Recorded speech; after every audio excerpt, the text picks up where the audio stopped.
മൻ ത്വാല ഉമറുഹു വഹസുന അമലുഹു.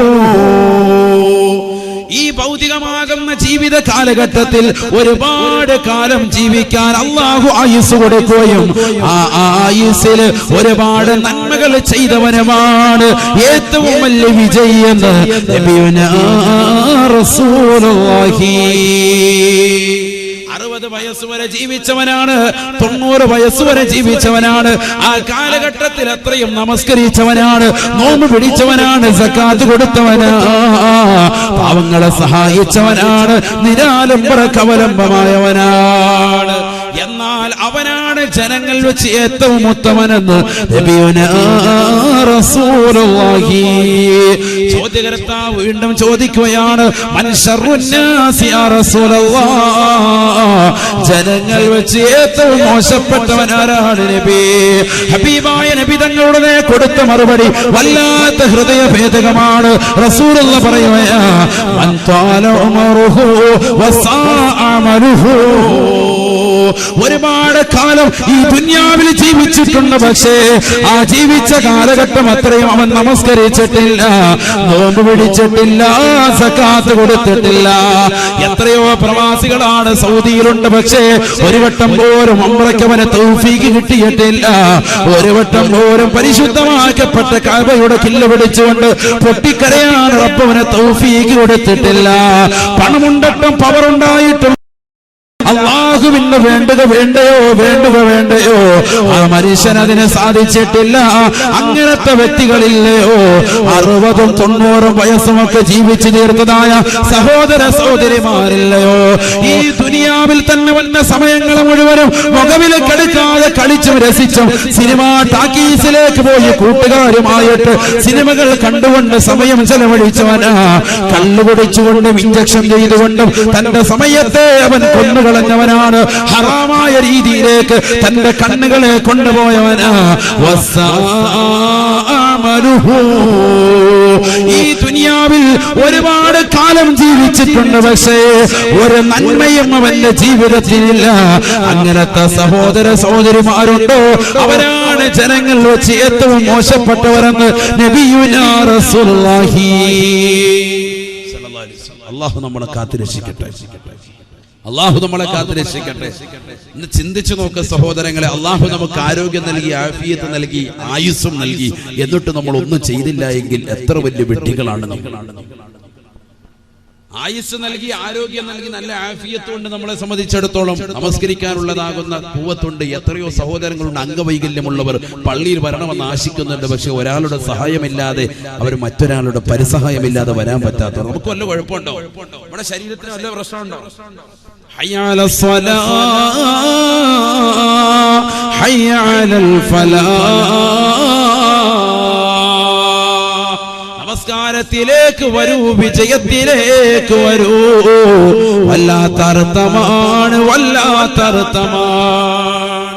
വിജയത്തിലേക്ക് വരൂ എന്നാണ് വിളിക്കുന്നത്. വിജയത്തിലേക്ക് വരൂ. നമ്മളപ്പോ ഇത് കേൾക്കുമ്പോ വരാതെ എന്നാൽ നാശത്തിലേക്കുള്ള പോക്കാണ്. അല്ലാഹു ആക്കട്ടെ. അന്ധനായ ഒരു സഹാബി വരെ റസൂലുള്ളാഹിയുടെ അടുക്കലേക്ക് വന്നിട്ട് പറയുകയാ, യാ റസൂലല്ലാഹ്, ലൈസ ലീ ഖായിദുൻ യഖൂദുനി ഇലൽ മസ്ജിദ് അഫഉസല്ലി ഫീ ബൈതി യാ ഹബീബല്ലാഹ്. നബിയേ, നബിയേ, കണ്ണ് കാണാത്ത അന്ധനായ മനുഷ്യനാണ് ഞാൻ. എന്നെ പള്ളിയിലേക്ക് കൊണ്ടുവരാൻ ഒരാളും എനിക്ക് തുണയില്ല നബിയേ. അതുകൊണ്ട് ഞാൻ എന്റെ വീട്ടിൽ നമസ്കരിക്കട്ടെയോ? നമസ്കരിക്കാതിരിക്കൂല, പക്ഷെ വീട്ടിലായിരിക്കും നിസ്കരിക്കുക. കാരണം പള്ളിയിലേക്ക് വരാൻ എനിക്ക് ബുദ്ധിമുട്ടാണ്, കാരണം കണ്ണ് കാണൂല, ഒരാളും എന്നെ സഹായിക്കാനില്ല. പള്ളിയിലേക്ക് എന്നെ കൈപിടിച്ച് കൂട്ടിക്കൊണ്ടുവരാൻ ഒരാളും ഇല്ല. അതുകൊണ്ട് നബി എനിക്കൊന്ന് ഇളവ് നൽകണം, വീട്ടിൽ നിസ്കരിച്ചോളാം, ഞാൻ ജമാഅത്തിന് വരാൻ എനിക്ക് പ്രയാസം. സ്വഹാബി നബി സല്ലല്ലാഹു അലൈഹി വസല്ലം തങ്ങൾ ഫറഖസലഹു, അദ്ദേഹത്തിന് ഇളവ് കൊടുത്തു. ശരി, ഈ വീട്ടിൽ നിസ്കരിച്ചാൽ. കാരണം എന്താ കാരണം? നീ അന്ധനാണ്, സുഖമില്ലാത്ത വ്യക്തിയാണ്, അതുകൊണ്ട് നീ വീട്ടിൽ തന്നെ നിസ്കരിക്കണം കേട്ടോ, വീട്ടിൽ തന്നെ. ഓക്കെ, അദ്ദേഹം അങ്ങോട്ട് തിരിഞ്ഞു. ഫലമ്മാ വല്ല, രണ്ടടി പുറകോട്ടങ്ങോട്ട് നടന്നപ്പോ ഹബീബായ നബി സല്ലല്ലാഹു അലൈഹി വസല്ലമ തങ്ങൾ ആ സഹാബി വര്യനെ വിളിച്ചുകൊണ്ട് ചോദിക്കുകയാണ്, ഹൽ തസ്മഉൻ നിദാ, ഹൽ തസ്മഉൻ നിദാ, ഹയ്യ അലസ് സ്വലാഹ്, ഹയ്യ അലൽ ഫലാഹ്.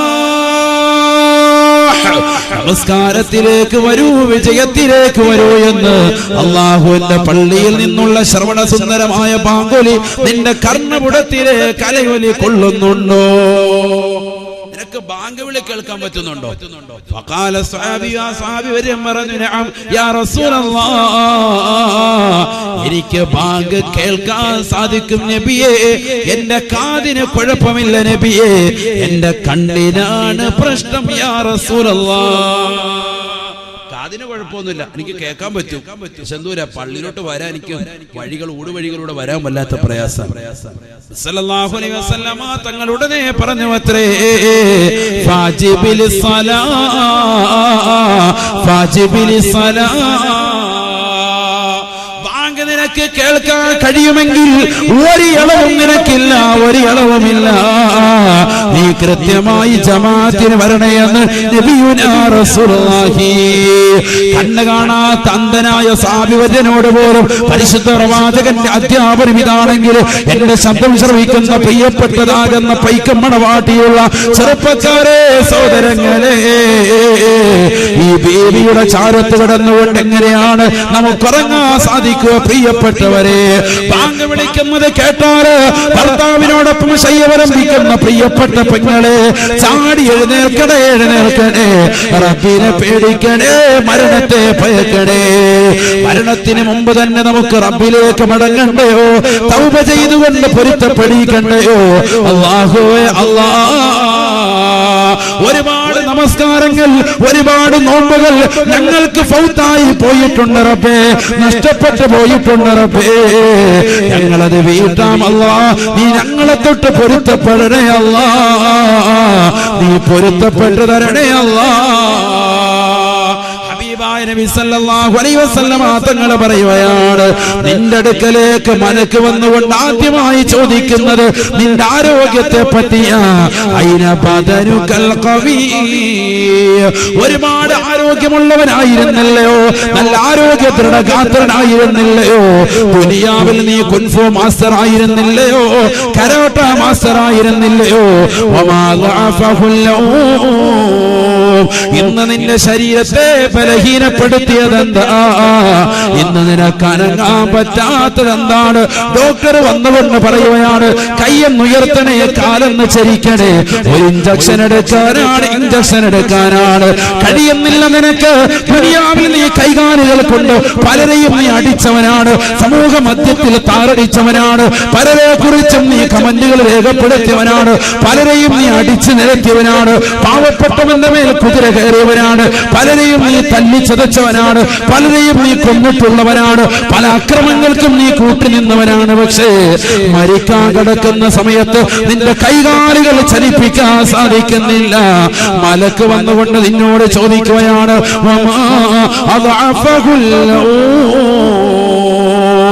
നിന്റെ കൈകാലുകളെ ബലഹീനപ്പെടുത്തിയ വസ്തു എന്താണ്? എന്ത് പറ്റിയടാ, എന്ത് പറ്റിയടാ എന്ന് ചോദിക്കുമ്പോ മറുപടി കൊടുക്കാൻ സാധിക്കൂലെ എന്ന് നബിയുനാ റസൂലുള്ളാഹി. മറുപടി പറയാൻ വല്ലതും വേണ്ടേ? അക്ഷരവും പറയാനില്ല. തൊണ്ടക്കുഴിയിൽ ആത്മാവത്ത് നിൽക്കണം. മലക്ക് രണ്ടാമത്തെ ക്വസ്റ്റ്യൻ, 3 ക്വസ്റ്റ്യനാണ് ഒന്നാമത്തെ മലക്കിനെ ചോദിക്കുന്നത്. 3 ക്വസ്റ്റ്യൻ. രണ്ടാമത്തെ ക്വസ്റ്റ്യൻ, ഒരു ക്വസ്റ്റ്യനെ നമ്മളിപ്പോ പറഞ്ഞത് ആരോഗ്യത്തെ പറ്റി ചോദിക്കും. നബിയുനാ റസൂലുള്ളാഹി, നിന്റെ ആരോഗ്യം എവിടെടാ? നിന്റെ ആരോഗ്യത്തിൽ നീ ദുനിയാവിൽ നല്ല ആരോഗ്യമുള്ളവനല്ലായിരുന്നോ? ഓരോരുത്തരും ഇന്ന് പോയി ത്രാസിൽ നിന്നാൽ 70, 90, 50 കിലോ ഒക്കെ കറക്റ്റ് ആയിട്ടുണ്ട്. ഓരോരുത്തർക്കും വേണ്ടുന്ന വെയിറ്റിനേക്കാൾ 10 കിലോ കുറയാതുണ്ട്. ശരിയല്ലേ? എല്ലാരും പറയും വെയിറ്റ് ഒന്ന് കുറയ്ക്കണം. കാരണം എന്താണ്? ഓരോരുത്തർക്കും ഏജ് അനുസരിച്ചുള്ള വെയിറ്റ് അല്ല, അതിനേക്കാൾ കൂടുതൽ വെയിറ്റ് ഉണ്ട്. നല്ലതുപോലെ റാഹത്തായിട്ട് അടക്കാൻ. അള്ളാഹു നമുക്ക് വശനതയിൽ വിശാലത നൽകുമാറാവട്ടെ. ദാരിദ്ര്യത്തിൽ തൊട്ട് അള്ളാഹു നമ്മളെ കാത്തുരക്ഷിക്കുമാറാവട്ടെ. ഇതാ വക്കാത്തിയ സൂറത്ത് ദായിമാക്കണം. ഇന്നുള്ള നിയമത്തൊക്കെ പെട്ടെന്ന് നീങ്ങാം. പടച്ചോന്റെ കയ്യിലാണ് കാര്യം. അതുകൊണ്ട് ഇതാ വക്കാത്തിയ സൂറത്ത് മുടങ്ങാൻ പാടില്ല.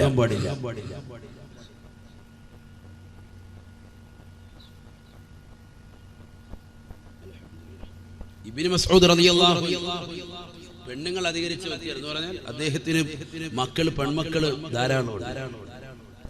ധാരാളം പെൺമക്കളുള്ള അദ്ദേഹത്തെ വിളിച്ചുകൊണ്ട് നബി സല്ലല്ലാഹു അലൈഹി വസല്ലം തങ്ങളെ കാതിൽ പറഞ്ഞു കൊടുത്തിട, നീ ഓതേണ്ടത് ഏതാണ്? സൂറത്തുൽ വാഖിയാണ്. നീ മാത്രമല്ല നിന്റെ പെൺമക്കളെയും പഠിപ്പിക്കണം. ആര് പറയാണ്? നബിയുനാ റസൂലുള്ളാഹി സ്വല്ലല്ലാഹു അലൈഹി വസല്ലം. അദ്ദേഹം വീട്ടിൽ പോയി പറഞ്ഞു കൊടുത്തു, പെൺമക്കൾക്ക് പറഞ്ഞു കൊടുത്തു. എല്ലാ പെൺകുട്ടികളും ഓതാൻ തുടങ്ങി. നിത്യോതും ഒരൊറ്റ ദിവസം മുടങ്ങൂല. നബി സല്ലല്ലാഹു അലൈഹി വസല്ലം തങ്ങൾ പറഞ്ഞു, നിന്റെ വീട്ടിൽ ഐശ്വര്യം ഉണ്ടാവും, നീ പേടിക്കണ്ട. ഹബീബായ മുഹമ്മദ് മുസ്തഫ സല്ലല്ലാഹു അലൈഹി വസല്ലം തങ്ങൾ വഫാത്തായി ശേഷം ഒന്നാം ഖലീഫ അബൂബക്കർ സിദ്ദീഖ് റളിയല്ലാഹു അൻഹു കടന്നു വന്നു. അദ്ദേഹത്തിന്റെ ഖിലാഫത്തിന്റെ കാലഘട്ടത്തിൽ ഒരു സ്വർണത്തിന്റെ കിഴി എടുത്തിട്ട് അദ്ദേഹം കൊടുത്തയച്ചു. ഇബ്നു മസ്ഊദ് റളിയല്ലാഹു അൻഹു പറഞ്ഞു, നമുക്ക് വേണ്ട. എന്താ കാര്യം? അല്ലമനി റസൂലുള്ളാഹി സ്വല്ലല്ലാഹു അലൈഹി വസല്ലം സൂറത്തുൽ വാഖിഅ. അല്ലാഹുവിന്റെ റസൂൽ എന്നെ ഒരു സൂറത്ത് പഠിപ്പിച്ചിട്ടുണ്ട്. സൂറത്തുൽ വാഖിഅ എന്നാണ് അതിന്റെ പേര്. അതെന്റെ പ്രിയപ്പെട്ട പെൺമക്കൾക്കും ഞാൻ പഠിപ്പിച്ചിട്ടുണ്ട്. അതുകൊണ്ട് ദാരിദ്ര്യത്തെ നമുക്ക് പേടിയില്ല, ഒരു പേടിയില്ല. നിങ്ങളിത് തിരിച്ചു കൊണ്ടേക്കും. നമ്മളാണെങ്കിലോ കോടികൾ ആസ്തി ഉണ്ടെങ്കിലും ആരെങ്കിലും 10 രൂപ എവിടെന്നെങ്കിലും തന്നു കഴിഞ്ഞാൽ അപ്പം എടുത്തോണ്ട് അപ്പൊ അക്കുന്ന ഏതൊക്കെ മോഡലാണ്. കഴിഞ്ഞ ദിവസം യൂട്യൂബിൽ ഒരു ക്ലിപ്പ് കണ്ട്, ഒരു ജ്വല്ലറിയിൽ നിന്ന് ഒരു പാക്കറ്റ് സ്വർണം വാങ്ങിച്ചിട്ട് ഇറങ്ങിയതാകുന്ന ഒരു കുടുംബം.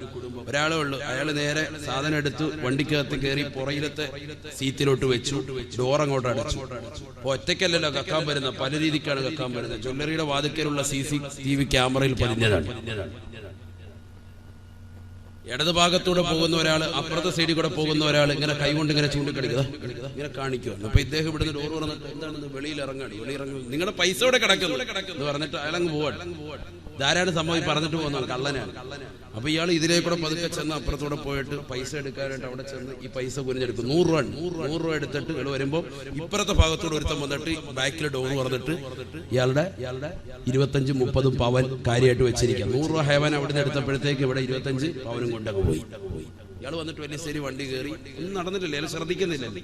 കാറ് നേരെ സ്റ്റാർട്ടാക്കി മൂപ്പര് വീട്ടിലെത്തി. വീട്ടിൽ ചെന്ന് നോക്കുമ്പോൾ സ്വർണ്ണം ഇല്ല, റോക്കേട് കയറി. അല്ല, കള്ളന്മാരുടെ അവസ്ഥ ഞാൻ പറയാം. എത്ര ഇപ്പൊ കൂട്ടമായിട്ട് ഇറങ്ങാൻ ഒരാളല്ല ഇറങ്ങുന്നത്.